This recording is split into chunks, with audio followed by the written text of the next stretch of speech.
今天呢，我们来说一下欧阿海马8800的这个机芯。那么有一些小伙伴就会问，这个8800的机芯和市面上的一些8800的机芯到底有什么区别？那我再给大家说一下，欧阿的这个8800的机芯和正儿八经的8800的机芯和这个市面上的8800的机芯有一个什么样的一个区别？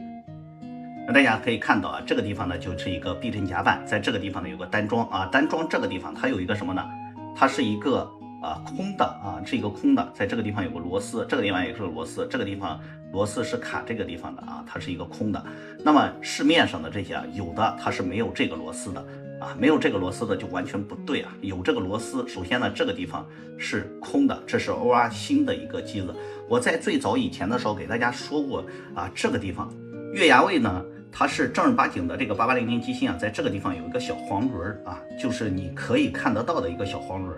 那以前的时候呢，在这个地方呢，它是有一个小黄轮，咱们也可以看得到。8800就是说欧阿的它是在上面，而正儿八经的在下面。那现在调节了之后呢，它是这个小黄轮没有了，看不到这个小黄轮了啊，又把这个月牙的这个又给调的大了一点，就是说夹板的，就是说机芯夹板和这个摆夹板的这个地方啊，这个空位更大了一点。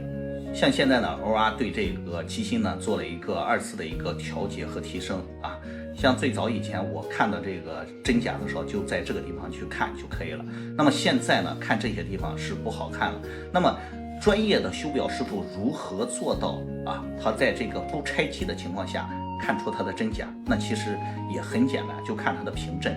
真正的这个8800机芯的平震是25200啊。完了之后呢，这个欧阿和市面上的一些这个8800的机芯呢，都是这个28800啊。所以说上仪器不用拆机芯，上仪器就能知道它这个机芯是不是正儿八经的8800机芯。